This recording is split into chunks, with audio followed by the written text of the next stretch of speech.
Hello everybody, it's Jiyuu and welcome back to another CTGP update overview.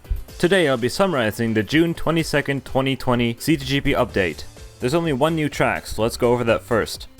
Unfinished Mario Circuit replaces Coral Cape as the only new track to be added in this update. 8 tracks have been updated. DS Mario Circuit and N64 Choco Mountain have been replaced with completely new versions. Canyon Run, Cherry Blossom Garden, Forest Creek, Jiyuu Village, Nivurbia, and Rockside River have all received updates. Next, I will show you a quick overview of all of the updates. I'll start with the updated tracks, then the replaced tracks, and then the new track. You can easily skip to each track using the chapters in the video's timeline. If you can't see them yet, you can find timestamps in the description. So let's get started. Canyon Run, created by Gred Mega, has been updated by Cotney from Beta 2 to version 1.0. There are a lot of smaller tweaks to this track, but I'll go over the major ones. Canyon Run used to be very bumpy, causing you to miss boost panels like this, but most of the road has now been changed to sticky road.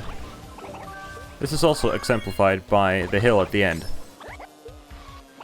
I still managed to miss this boost panel, however. I'm bad. You may have also noticed the updated minimap. Here's a comparison.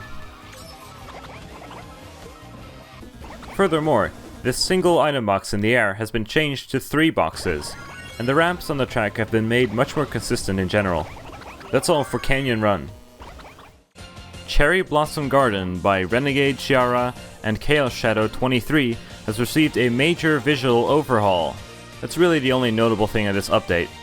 Have a look at the comparison shots.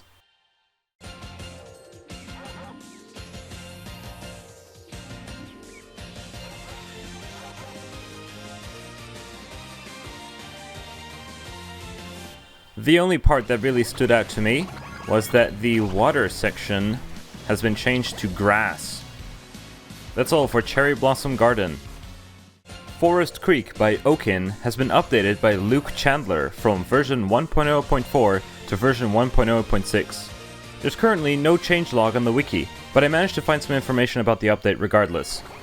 Supposedly, tricking has been made more consistent. That does seem accurate, looking at my test drive. Furthermore, the previous version of this track had a glitch. Here I'll show you how it works poorly. This glitch has been patched. You can no longer jump off the bridge at the start. And you can no longer clip through this wall, although this area still feels a bit janky. Apparently there were also some more bug fixes behind the scenes, but nothing visually. That's all I have for Forest Creek. Jiyuu Village, created by Jiyuu, has been updated from version 1.1D to 1.1F. It's got some minor changes under the hood, some collision changes, a slow motion bug fix, but most importantly, the glitch has been patched. You used to be able to glitch through this wall and cause a lap count glitch. The problem area has been fixed, and the glitch can no longer be done. That's all there is for the Jiyuu Village update. Nivurbia by Spy Kid has been updated from version 1.1 to version 1.31. I'll go over some of the bigger changes. The structure towards the beginning of the race has been changed to a snack cart. This is what it used to look like. It has a pretty big invisible hitbox, so be careful, and I suggest just driving to the left of it. The ramps later on the track have been altered significantly.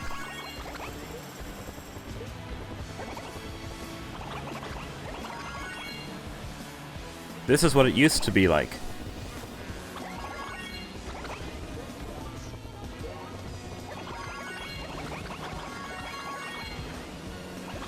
The slow ramps have been changed and one trickable ramp has been removed.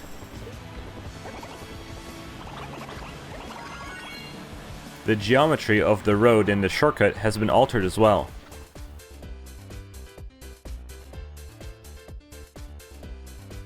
The road inside the building has been widened by making the fenced-off area smaller.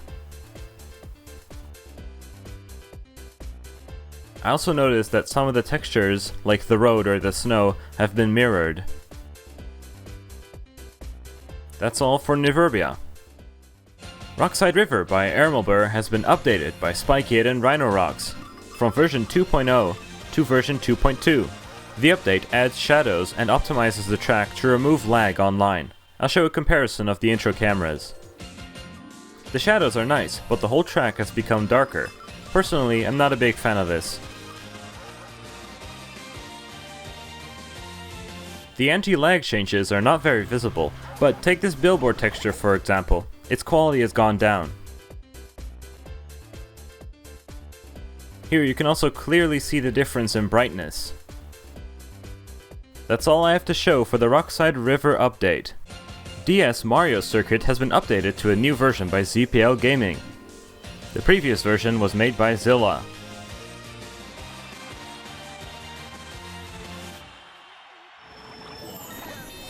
ZPL's version of this track used to be a direct port from Mario Kart DS, but it was then recreated and remodeled later in development.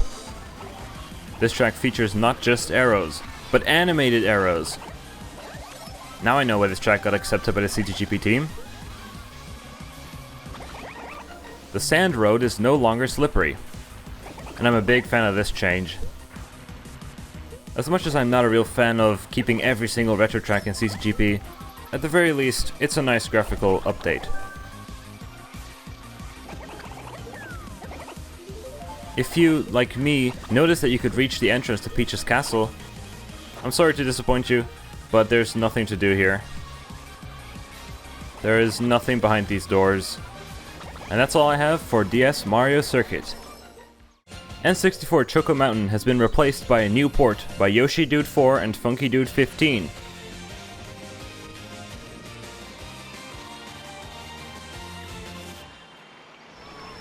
The port is based on the Mario Kart DS model.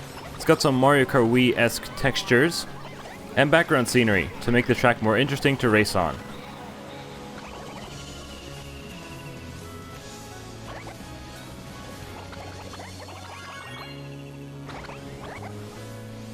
A half-pipe was also added, but I don't think it'll see much use. I'll show a clip of it later. I personally don't think this track really plays any different from the previous version. Apparently this port was supposed to have extra boost panels and ramps added, but that was removed in the most recent version of this track. Kind of a shame if you ask me. Here's what it's like to take the half-pipe ramp. Apparently you need quite a bit of speed to reach the top of it. I was having trouble. It has a set of boxes, so I guess if you really need a box at this point in the race, you can get one. But that's all for N64 Choco Mountain.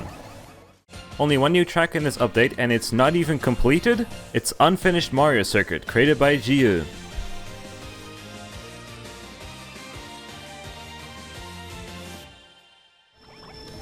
It's a relatively short track, inspired by the Mario circuits from Super Mario Kart for the SNES. As you can tell, the idea is that the track is still under construction. There are a lot of containers and cranes, and in the final section of the track the road isn't yet built and you have to drive through the water. I really like the subtle blue effect that happens when you enter the water.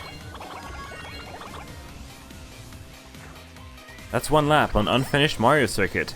Here's some shortcuts you can go for.